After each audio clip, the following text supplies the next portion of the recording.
El unicabro, el Pegaso unicabro. Tal cual. ¿Viste el short? Vamos a orar. Vamos a orar.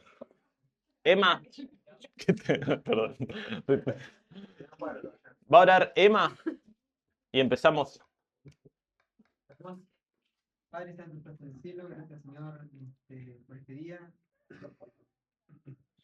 Señor, que pudimos venir a la iglesia, Señor, a recordarte, Señor, que hizo por nosotros en la cruz. Te pido ahora que podamos entender lo que nos digas, Señor, y pueda tener redención para nuestras vidas. En Jesús, amén. Bien, sí, que podamos entender porque estamos con uno de los capítulos más complicados.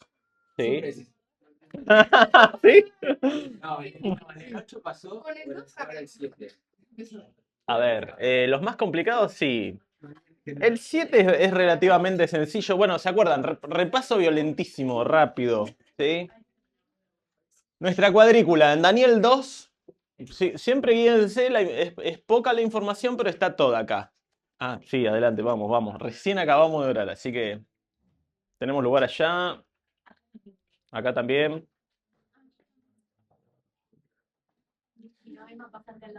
Repaso súper...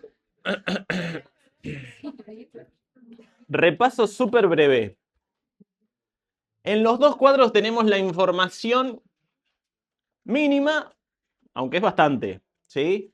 Arriba de todo, Daniel 2. ¿Qué tenemos? La estatua de Nabucodonosor, el sueño, revelado por Daniel, pero lo soñó Nabucodonosor. Cabeza de oro, torso de plata, ¿sí? Vimos que eran los 5 reinos, los 4 reinos, el reino dividido, y se nos agrega en el capítulo 7 que los mismos 4 reinos y el imperio dividido, el reino dividido, está mostrado como bestias. ¿Está bien?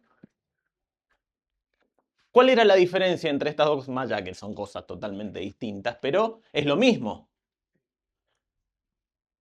¿Por qué lo vemos de esta manera agradable? ¿Y por qué lo vemos de esta manera como animales espantosos? Como lo ven los hombres y el hombre. Exactamente. ¿Está bien? No llegué ni a digerir la pregunta. En el capítulo 2 vemos la visión de la humanidad, de los hombres, del esplendor de los imperios. Pero en el capítulo 7 vemos una visión realista de parte de Dios, que esos imperios tan supuestamente agradables, ¿sí? Poderosos y apreciables, no son nada buenos, sino son más bien bestias, que rompen, que destruyen, ¿sí? Que conquistan.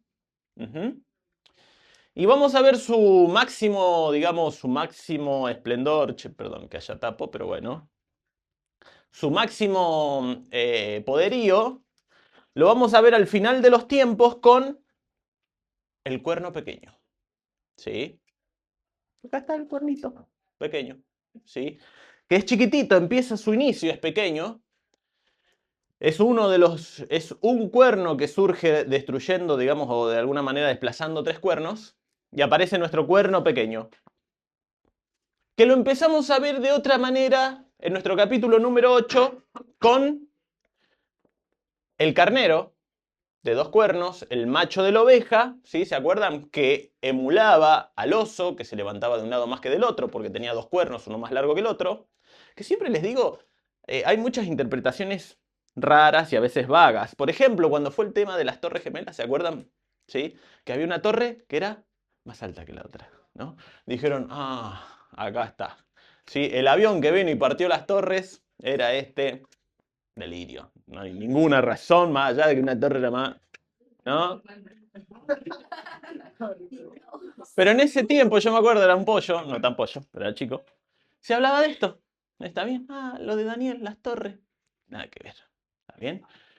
Porque es más, en el capítulo 8 vimos que dice no. ¿El carnero qué es? Lo dice directamente el capítulo 8. Dice, el carnero son los reyes de Media y de Persia. Y el macho cabrío es el rey de Grecia. ¿Está bien? Así que se puede divagar mucho, pero con simple lectura uno cae en la cuenta de que no era así como se divaga. ¿Está bien? Bueno, nosotros estuvimos viendo nuestro capítulo número 8. Lo leemos muy por encima. Miren, versículos, esto que les estaba mencionando recién, el versículo 20, porque ya lo leímos todo y nos quedó entrar en el cuerno pequeño, porque acá vemos especialmente el cuerno pequeño, pero diferente. En el versículo 20 dice, en cuanto al carnero que viste, que se acuerdan el carnero, nadie le hacía frente. En cuanto al carnero que viste, que tenía 2 cuernos, estos son los reyes de Media y de Persia. No hay vuelta. El macho cabrío, ¿qué características tenía el macho cabrío? Muy rápido, tan rápido que volaba. Dice que venía sin tocar el piso, por lo cual decimos que volaba. Venía volando y dice que le rompe los 2 cuernos, vence a este macho, a este carnero, está bien, el macho de la oveja, lo vence, que nadie le podía hacer frente, pero este que lo vemos directamente asociado a Alejandro Magno, está bien, que dicen que en 10 años conquistó todo el imperio. Fue muy rápido, muy, muy rápido. Lo vemos comparado igualmente con el leopardo de 4 cabezas y 4 alas. ¿Qué pasa con su cuerno? Se rompe. ¿Y qué surgen después? 4 cuernos. El imperio griego se fracturó en 4 partes. Los 4 generales, como Alejandro Magno no tenía hijos, los 4 generales que tenía se distribuyeron el reino. ¿Está bien? Ahora, de esos 4 generales, ¿quién surgió?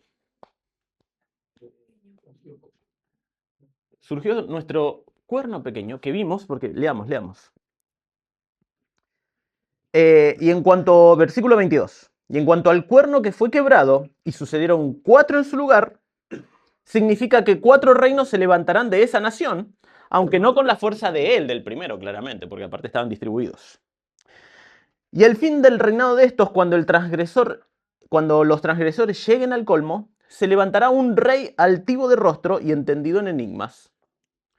Y su poder se fortalecerá, mas no con fuerza propia, y causará grandes ruinas, y prosperará, y hará arbitrariamente, y destruirá a los fuertes, y al pueblo de los santos, y sigue leyendo un poquito más. Este que estamos leyendo acá, y que en el versículo 9 se venía hablando de él, empieza a hablarse de él, dice, y de uno de ellos, de los 4 cuernos, salió un cuerno pequeño, que creció mucho al sur y al oriente y hacia la tierra gloriosa. ¿Qué es la tierra gloriosa? Jerusalén, la tierra de Israel. Y se engrandeció hasta el ejército de los cielos y vimos detalles al respecto. Este cuerno pequeño dijimos que era el anticristo. Dijimos que era el anticristo. ¿De qué imperio viene el anticristo? El cuerno pequeño. ¿De dónde procede? Solo tenemos que mirar nuestro cuadro. Del reino dividido. ¿Que el reino dividido qué es? Es una continuación, extensión de el imperio romano. ¿Sí? La bestia espantosa que nosotros vemos es el imperio romano. ¿Quién tiene los 10 cuernos? El imperio romano. La bestia espantosa que representa al imperio romano. De ese imperio romano, de esos 10 cuernos, se desprende el cuerno pequeño. ¿Sí? ¿Me siguen hasta acá? ¿Estamos bien? ¿Sí? Imperio romano está representado por la bestia espantosa, que esos 10 cuernos son una extensión del imperio romano, que es un poco nuestra actualidad, pero es nuestro futuro. Eso lo vamos a ver en el futuro. Todavía no sucede en eso de los 10 cuernos, porque lo leemos en el Apocalipsis todavía. Pero de esos 10 cuernos, 3 cuernos caen y surge un cuerno pequeño. ¿Estamos bien hasta ahí? Pero acá nosotros recién leímos que este cuerno pequeño del que habla el capítulo 8 no son de esos 10 cuernos. Dice que surge de los 4 cuernos del imperio tercero, del imperio griego. Entonces, ¿cómo? Miren, estamos mareadísimos. Por eso se nos mezcla todo en la cabeza, ¿no? Dijimos que el cuerno pequeño sale de Roma, pero pará. En el imperio griego hay un cuerno pequeño también. ¿Está bien? ¿Entienden la dificultad de este capítulo? Esa es la pregunta. ¿Quién es este cuerno pequeño y quién es el otro? ¿Eh?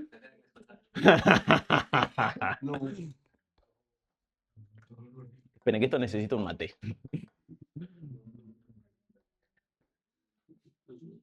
Tenemos que abrir nuestras Biblias para sacarnos esta duda. Primera Juan, capítulo 2. Y esta es la parte que yo les hablaba, en la que vamos a empezar a ver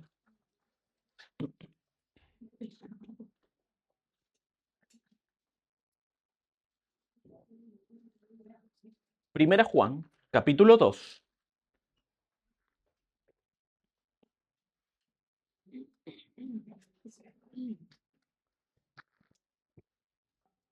Versículo 18.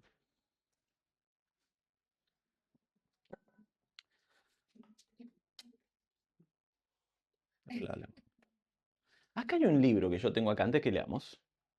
Miren cómo se llama. Primero, ¿quién escribe? Miren lo que es este libro, ¿eh? No llega ni a revista. Es en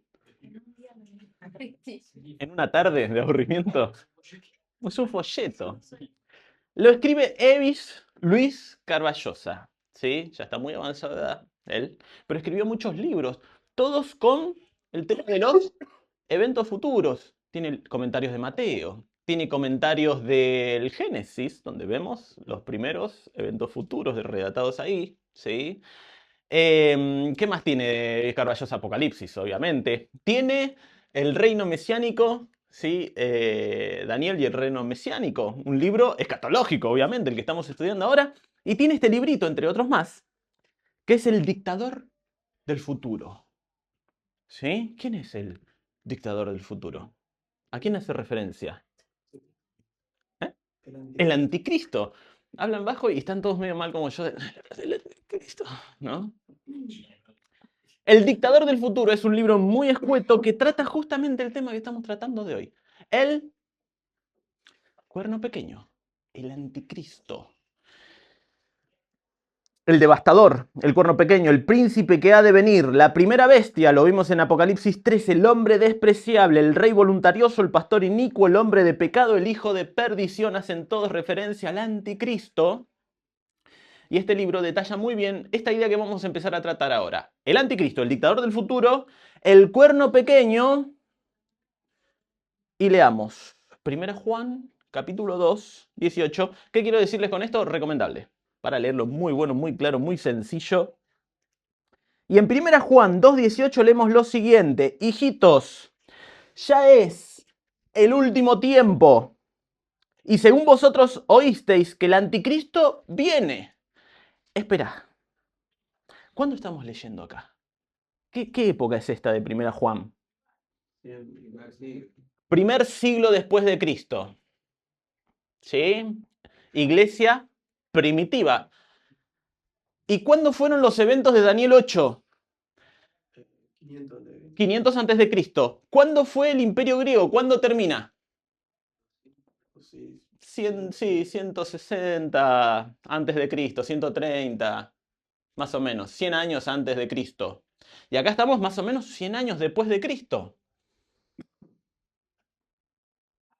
Oísteis que el anticristo viene. O sea, 100 años después de Cristo nos está diciendo que va a venir después todavía el anticristo. Pero leímos recién en Daniel de un cuerno pequeño que se va a venir en los tiempos del Imperio griego, que terminó 100 años, por lo menos 100 años antes de Cristo. Ya vemos que es otro. Son dos cuernos pequeños. Así ahora han surgido... Para.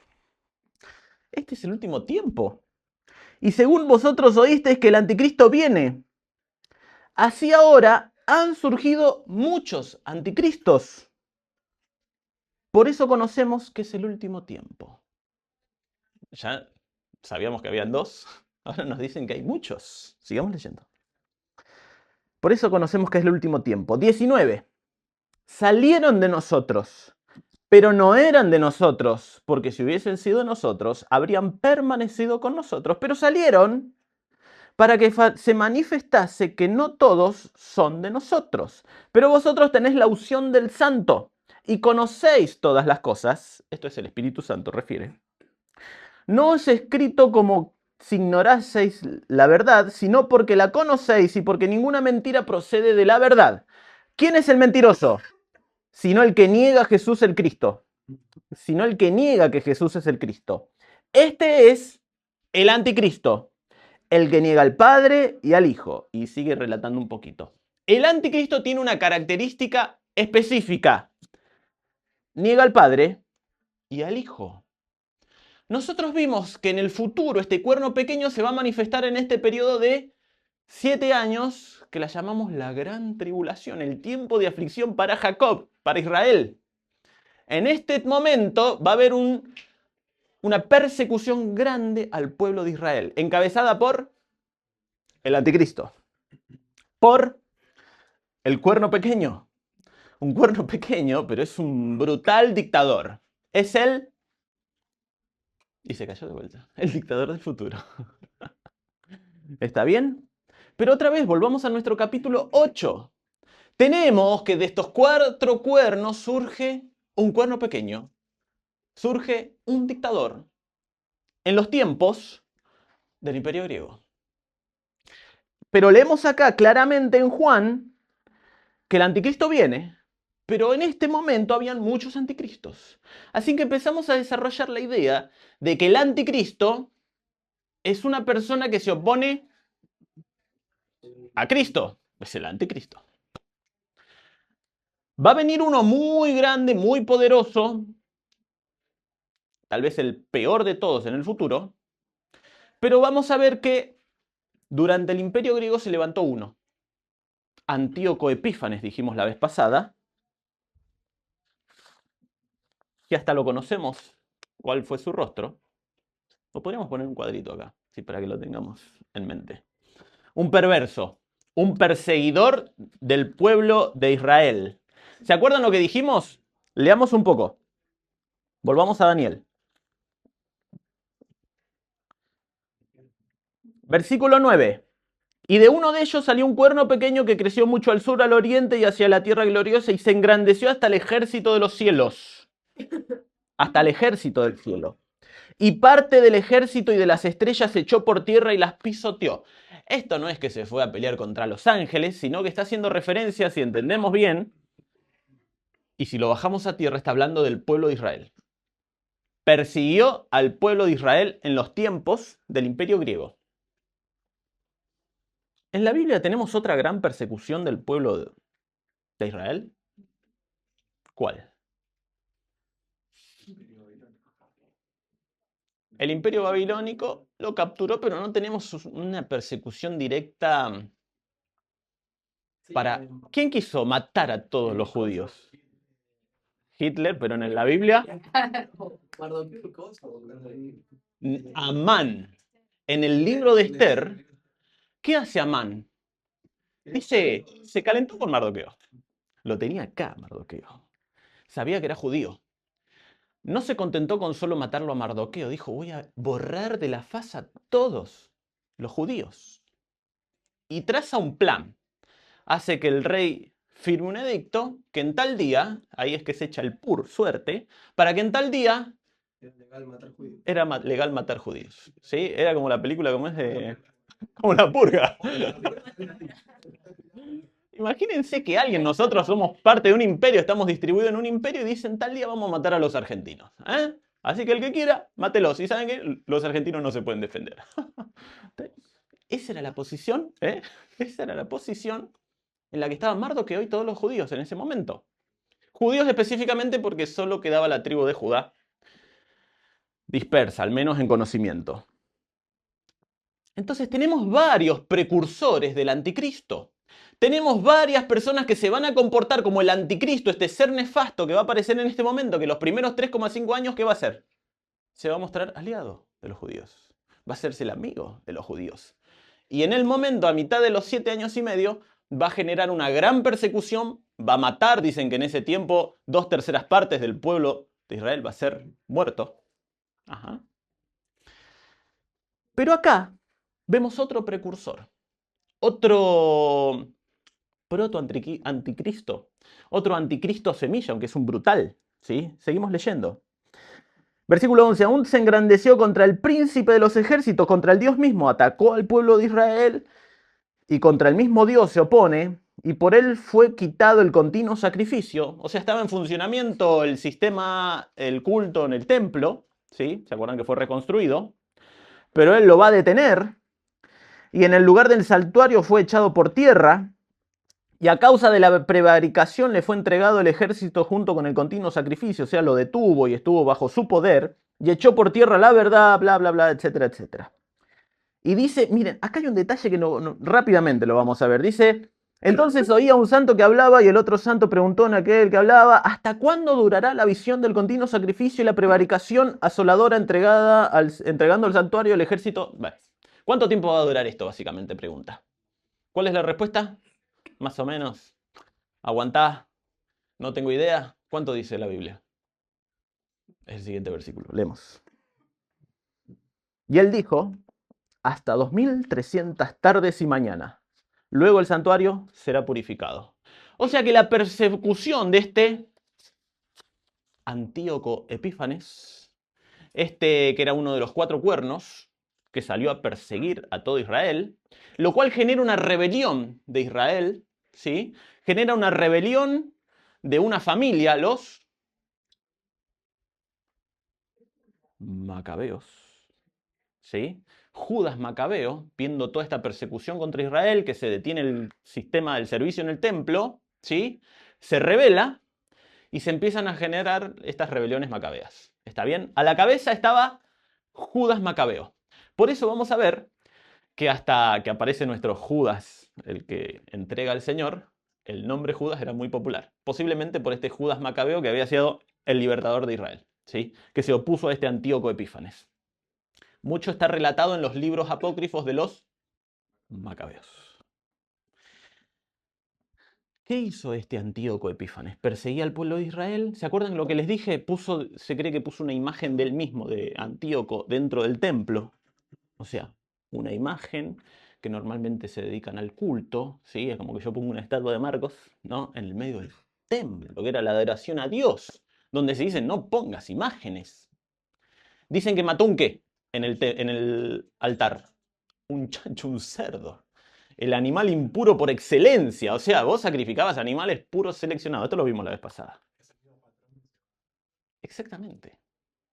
Vamos a ver en el Anticristo que todos estos detalles, o algunos de estos detalles, el Anticristo los va a reproducir en el futuro. ¿Sí? Y cada vez que veamos a alguien que se opone a Cristo y se opone a Dios, incluso persigue al pueblo de Dios, muestra este tipo de detalles y de comportamiento. ¿Sí? Cuando leemos recién nosotros en 1 Juan 2 de estos anticristos, ¿sí? Que hay muchos, dice, hace referencia a falsos maestros. Personas que dicen cualquier cosa que surgieron de dónde, dice. De nosotros, pero no eran de nosotros, no eran creyentes. Así que en la iglesia, estamos hablando en el primer siglo, con Juan, con todavía algunos de los apóstoles vivos, dice que habían personas que surgían de entre las iglesias, dentro de los hermanos, totalmente opuestos a Dios. Esto es un desastre. ¿Y hoy en día pasa esto? ¿O sí? ¿Pasa hoy? ¿Hay personas directamente opuestas a Dios que están dentro de las iglesias? ¿No? ¿Sí? ¿Por qué no? A ver, pasaba en el primer siglo cuando Cristo estaba todavía... No estaba el cuerpo caliente, ¿no? Porque estaba resucitado, no había cuerpo, ¿no? Pero reciente, con Cristo recién venido. Los apóstoles y los profetas de ese momento que proliferaron en ese tiempo y llevaron el evangelio a todos lados y estaba la palabra en conocimiento, incluso algunos dones todavía que no eran no vigentes, fue en funcionamiento y grandes señales. Y estaban estas personas metidas ya en la iglesia. ¿Cuánto más hoy? ¿Cuántos incluso se llaman apóstoles y profetas hoy en día? ¿Y cuántas personas incluso quieren enseñar cosas que personalmente les parecen a ellos y no tienen que ver con la palabra? ¿Sí? Ahí tenemos, por ejemplo, la idea de los mormones que salieron con un libro, el libro de Smith, ¿sí? Y desarrollaron todo ahí una teología paralela, posterior a la Biblia, y armaron todos sus sistemas. Y bueno, ¿y cuántos otros sistemas religiosos parecidos tenemos hoy en día, ¿no? Testigos de Jehová, incluso la iglesia más famosa, ¿no? Dejémoslo ahí. La Iglesia Católica. Así que la Iglesia Católica, cuando nosotros estudiamos, hay una materia muy interesante que se llama sectas heréticas. ¿Saben lo que es una secta? Sí. ¿Qué? Que se opone completamente a la Biblia. Se oponen a la Biblia. Son movimientos religiosos que se oponen a la Biblia, que toman cosas. El testigo de Jehová, por ejemplo, toma la Biblia, pero no tiene la Biblia, tiene la traducción del Nuevo Mundo y lo usan como si fuera la Biblia, pero es una Biblia totalmente cambiada, ¿sí? Alineada con lo que alguien en su momento quiso, ¿no?, decir en cuanto a Dios. No lo tienen a Dios a Jesús como Dios. Jesús es un hombre, un gran profeta, no es Dios. Y cambiaron toda la Biblia para que diga eso. ¿Entienden? Sectas heréticas, ¿sí? Porque cometen herejías. Cuando se estudia sectas heréticas, se estudia el catolicismo, los testigos de Jehová, mormones y algunos más, ¿sí? Sigamos con la línea del anticristo. ¿Primera Juan estábamos? Sí, sigamos en Primera Juan. Ahora vamos al capítulo 4. ¿Qué dice acá? ¿Estamos bien hasta acá? Menos mal. Definí bien. ¿Qué cosa? Ah, definí bien. Sigamos. En capítulo 4 de Primera Juan. Menos mal que no vine con esas camisas sintéticas que suelo traer yo. En el capítulo 4 de Primera Juan, versículo 1, dice: amados, no creáis a todo espíritu, sino probad los espíritus si son de Dios, porque muchos falsos profetas han salido por el mundo. Y acá nos empieza a definir y a mostrar un poco cómo son estos proto-anticristos. Y continúa. En esto conoced el Espíritu de Dios. Todo espíritu que confiesa que Jesucristo ha venido en carne es de Dios, claramente.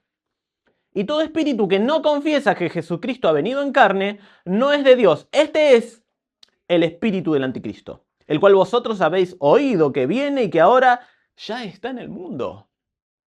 Eso ya está instalado. Esto ya estaba funcionando en los tiempos de Juan.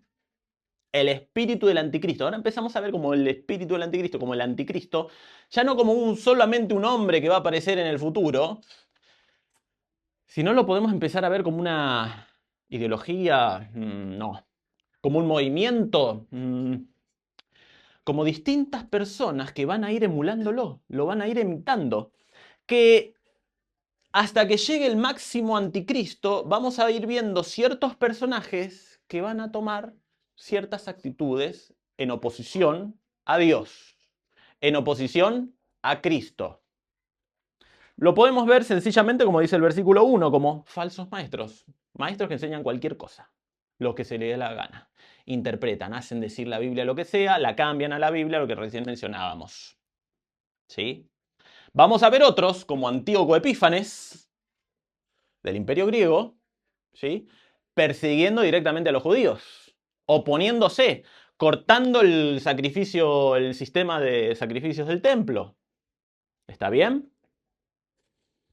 Así que esto del anticristo no es simplemente un personaje, sino es toda una condición que la vamos a ver en su máximo esplendor con el anticristo y mucho más en el final de la gran tribulación.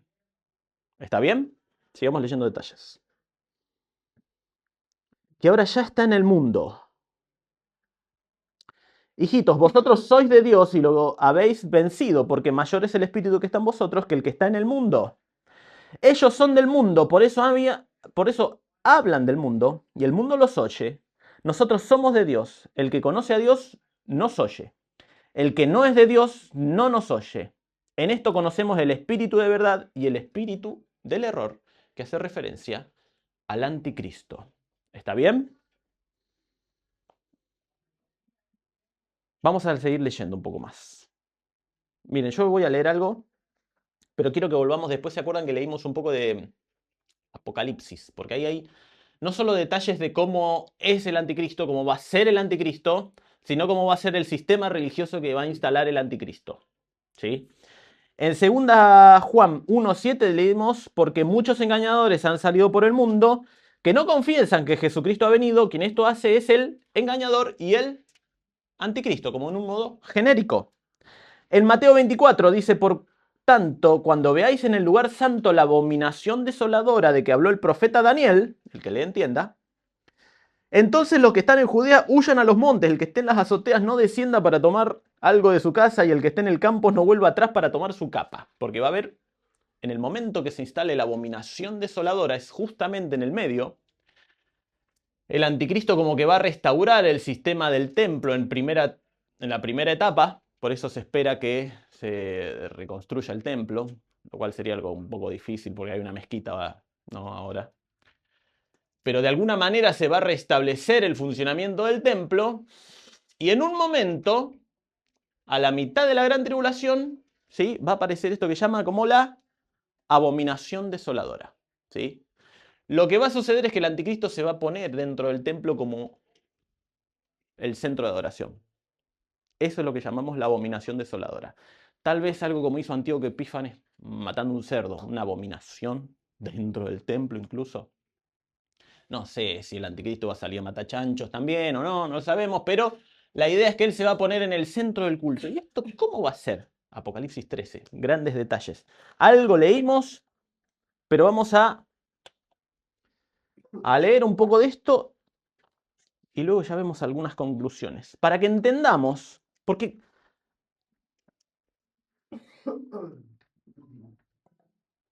para que veamos cómo el mal, podríamos decirlo, para que veamos cómo Satanás se organiza, cómo funciona oponiéndose a Cristo, oponiéndose a Dios, oponiéndose a la iglesia, oponiéndose a Israel, al pueblo de Dios. ¿Cómo lo hace incluso? Dijimos, ¿se acuerdan? ¿Haciendo qué? Imitando, simulando ser Dios. El anticristo va a simular ser Cristo. Y muchos van a creerlo. Israel va a decir, al fin vino el Salvador, el que nos va a levantar por encima de todas las naciones, ese rey, el descendiente de David, ¿no? La simiente de David, que nos va a liberar de los opresores y nos va a elevar a todos los israelitas. Así que Satanás no es nada innovador, sino que lo imita a Dios. ¿Sí? Lo vimos incluso con esta trilogía impía, Satanás, el anticristo y el falso profeta. Que algo vamos a ver en Apocalipsis 13, como les dije. 13:1. Me paré sobre la arena del mar y vi subir del mar. ¿Se acuerdan que esto vimos como el desorden de las naciones, incluso las mismas naciones en movimiento? Vi salir del mar una bestia que tenía 7 cabezas y 10 cuernos, muy similar a nuestra profecía de Daniel. Y en sus cuernos 10 diademas y sobre sus cabezas un nombre blasfemo. Esto lo vimos algo también en Daniel. Y incluso que este cuerno pequeño hablaba blasfemias. Y la bestia que vi era semejante a un leopardo y sus pies como de oso. Otra vez, esto lo vimos la vez pasada. Pero esta bestia que sale del mar, que representa al anticristo, que dice, era semejante a un leopardo. Las bestias que anteceden a la bestia del Imperio Romano. Semejante a un leopardo. Y sus pies como de oso, el otro imperio. Y su boca como boca de león. ¿Coincidencia? No lo creo. Y el dragón, miren esto. Nosotros leímos en Daniel que todo esto que iba a ser el cuerno pequeño, este Antíoco Epífanes, no lo iba a hacer con su propia fuerza. Miren lo que leemos acá. Y el dragón, ¿quién es el dragón? Satanás, le dio su poder y su trono y grande autoridad. Acá en Apocalipsis estamos hablando del anticristo del futuro. Pero vemos que este Antíoco Epífanes, el que fue en los tiempos del Imperio griego, también recibió poder ¿de quién? Obviamente fue potenciado por Satanás. De Dios no, obviamente. ¿Y quién más le iba a dar poder?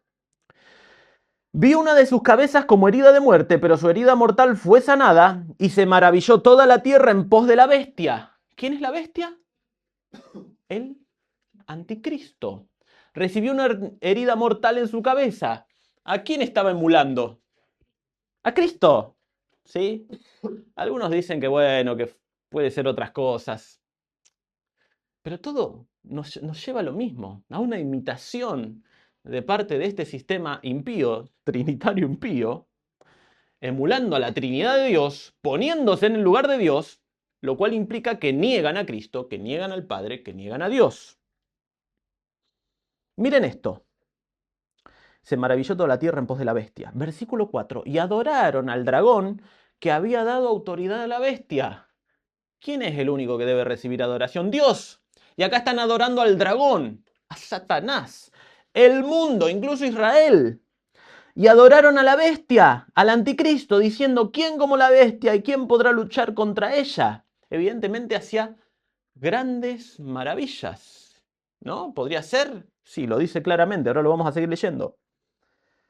También se le dio boca que hablaba grandes cosas y blasfemias. Eso lo leímos en Daniel, un cuerno pequeño que hablaba blasfemias y cosas y bla, bla, bla. Todo está entrelazado y cuando nosotros conocemos el Apocalipsis, empezamos a poder darle forma a este gráfico. Cuando leemos Daniel y los otros profetas y comparamos con todo esto, con una buena hermenéutica, podemos entrelazar todas las cosas para darle un real significado a toda esta línea que estamos armando. Y podemos ordenar todos los eventos y tener una idea aproximada. No vamos a conocer perfectamente qué cosa va a pasar, quién se va a pelear con quién, en qué momento van a surgir las cosas, porque primero no podemos saberlo eso. Pero esto está muy bueno que hagamos estas comparaciones. Se le dio una boca que hablaba grandes cosas, blasfemia, y se le dio autoridad para actuar 42 meses. ¿No? ¿Cuánto tiempo puede actuar? 42 meses. ¿Cuánto tiempo es eso? En años. 3 años y medio. Lo vimos la vez pasada. Lo vimos la vez pasada. Esperen, ¿cuánto dura la tribulación? 7 años. ¿Y se le dio tiempo de actuar? 3 años y medio. ¿Qué autoridad se le dio? Y abrió su boca en blasfemias contra Dios para blasfemar su nombre, de su tabernáculo y de los que moran en el cielo. Se le permitió hacer guerra contra los santos y vencerlos. También se le dio autoridad sobre toda tribu, pueblo, lengua y nación.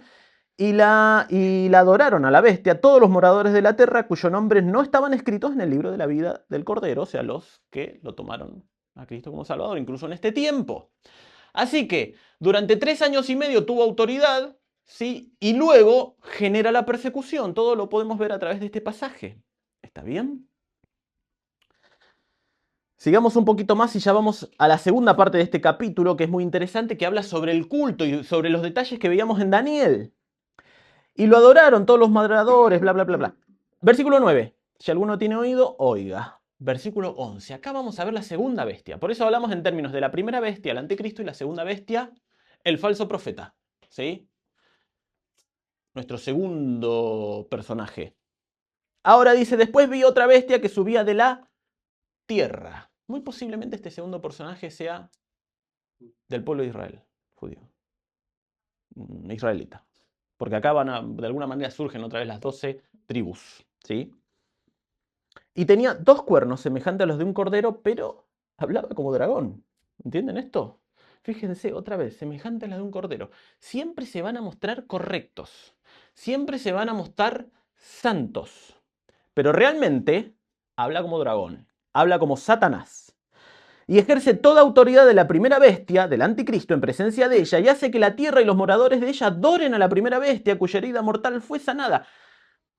También hace grandes señales de tal manera que aún hace descender fuego de los cielos a la tierra delante de los hombres y engaña a los moradores de la tierra con las señales que se le ha permitido hacer en presencia de la bestia, mandando a los moradores de la tierra que le hagan imagen a la bestia, al anticristo, o sea, que le hagan esculturas, estatuas, representaciones, adoración, que tiene la herida de espada y vivió. Y se le permitió infundir aliento a la imagen de la bestia para que la imagen hablase e hiciese matar a todos los que no le adorasen. Entonces fíjense cómo el falso profeta, ¿qué hace? Hace que la gente adore a la bestia. Nosotros sabemos que en la Trinidad de Dios el Padre, está el Hijo, quien vino a dar vida, y está el Espíritu Santo, que ¿qué hace en nosotros? Que podamos verlo al Padre, que podamos acercarnos a Cristo. Perdón, el que nos hace ver al Padre es Cristo. Cristo es la imagen del Padre. Pero el Espíritu nos lleva a Cristo. Acá, el falso profeta hace las veces, emula al anticristo, pero dirige a los hombres a el anticristo. Por eso, esta trinidad impía, satánica, hace exactamente lo opuesto que hace la Trinidad de Dios. Cristo vino a traer vida, el anticristo vino a traer muerte. El falso profeta dirige la atención al anticristo, como el Espíritu Santo nos dirige a Cristo. Así que todo se desarrolla como una especie de culto al anticristo. Posiblemente algunos dicen que puede ser alguna de las grandes religiones que existen hoy en día, tal vez la más famosa, como dije recién. No la quiero repetir tanto. Pero ahora, ¿qué piensan ustedes de todo esto? ¿No? Más allá del primer cuerno. A ver, ¿se acuerdan ustedes?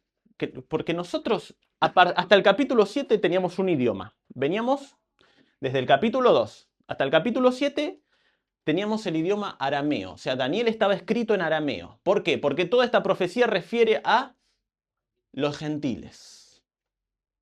Ahora, a partir del capítulo 8, vemos que empieza otra vez a escribirse en hebreo, por lo cual vemos que la profecía, todo lo que refiere del capítulo 8 en adelante, empieza a dirigirse al pueblo de Israel. ¿Está bien? Entonces, ¿por qué ahora el capítulo 8, que nos habla específicamente del tiempo del imperio medo-persa y del tiempo del imperio griego, está dirigido a los hebreos? Y aparece un cuerno pequeño, más allá de que no es el anticristo que va a venir en el futuro, pero aparece este perseguidor de Israel en los tiempos de Grecia. ¿Por qué a nosotros se nos anuncia que va a venir un anticristo, a pesar de que los creyentes no van a estar en este periodo porque vamos a ser arrebatados antes? ¿Por qué se nos cuenta todo esto? ¿Para qué tenemos detalles del anticristo? ¿Para qué conocemos todo esto que va a venir? ¿Para qué conocemos algo más? Que después de todo este desastre, viene un reino de Cristo. Al mismo Israel se le decía que después de todo esto, toda esta estatua que venía, en el mismo capítulo 2 y en el capítulo 7, el reino de Cristo. ¿Para qué? ¿Para qué? Para que agarre la Biblia en la tribulación. Sí. A ver, yo creo que acá Ahora sabe cómo actúa. O sea, sabe cómo actúa, sabes esto que se creen o que simulan ser el verdadero. Entonces vos sabes cómo actúa y quiénes podrían como quererlo simular. exacto, queriendo o no, lo están reproduciendo. Porque sabemos que en la actualidad hay anticristos. O sea, en el tiempo de Juan no había una gran masacre de judíos, pero había anticristos. Había personas que se oponían a Dios, pero nos dieron las herramientas ¿para qué? Para reconocerlos. ¿Está bien? Incluso vimos que están dentro de la iglesia, que los vemos tal vez más pequeños, incluso no tan dañinos y no tan blasfemos como estos, en el carácter de, como les dije, como falsos maestros, falsos profetas. Pero de todas maneras, para el pueblo de Israel en el capítulo 8 se le daba esperanza de que todo este desastre estaba en conocimiento de Dios. Esta gran persecución de Antíoco ya estaba, muchos siglos antes, un par de siglos antes, ya estaba anunciada. Así que el pueblo de Israel, ¿qué dice? ¿Cuál es el mensaje que vemos en los primeros capítulos de Daniel? ¿Se acuerdan? El Altísimo gobierna sobre el reino de los hombres. Eso es lo que vimos en el capítulo 4, cuando Nabucodonosor pierde su razón. Lo que él tenía que entender era que el Altísimo gobierna en el reino de los hombres. Entonces ahora esto toma mucho sentido. Claro, el Señor le está avisando todo lo que va a pasar. Incluso les está avisando que después de 2300 tardes y noches, mañanas y tardes, que eran los sacrificios de la mañana y la tarde, ello iba a detenerse e iba a ser destruido este Antíoco, tal como sucedió. Así que esto lo que nos está mostrando es que realmente Cristo, Dios, está en control de todo el mundo. Y no importa lo desastroso que pueda ser el mundo, y lo dañino y lo que intente atacar los planes de Dios, está bajo el control de Cristo. Y aunque en el futuro venga el peor de los peores anticristos, súper potenciado por Satanás, súper perseguidor, incluso que va a convencer a todo el mundo, está bajo el control de Dios. El Altísimo gobierna. El Altísimo gobernó en el imperio babilónico, en el persa, en el griego, en el romano y en el final de los tiempos. Siempre Cristo, Dios, va a estar en control del poderío de las naciones. E incluso si hay algún anticristo, algún perverso que hoy en día, entre las iglesias, en las iglesias, adentro, desde afuera, ataque a Dios, el Señor le va a poner un control. Lo va a destruir, lo va a detener, lo va a parar. ¿Está bien? Yo creo que esta es la más grande enseñanza que podemos obtener del anticristo. No importa lo perverso, lo perseguidor, lo blasfemo que sea, está bajo la autoridad de Dios y el Señor en un momento lo va a detener. ¿Alguna pregunta? Hace mucho calor, me parece que deben estar todos medio así por el calor que hace. Yo estaba así también en la reunión. ¿Alguna cosita? ¿Vamos bien? ¿Oramos y terminamos? Sí. Media hora tarde por eso, pero bien. Padre nuestro y Dios nuestro, te damos gracias, Señor, porque hemos podido conocer un poco más en profundidad, tal vez no la máxima, pero en algunos detalles, el funcionamiento del anticristo. Te damos gracias, Padre, porque nos permites verlo para que podamos entender el funcionamiento de Satanás y de todos aquellos que a lo largo de la historia y hasta el final del tiempo lo seguirán e incluso serán potenciados por Satanás. Te damos gracias, Padre, porque sabemos que por sobre todo esto estás tú. Danos esperanza. Danos entendimiento de esto para que podamos descansar y confiar en ti, Padre, que no importa lo que suceda, estás tú siempre en el control de todas las cosas. Te damos gracias en el nombre de Cristo. Amén.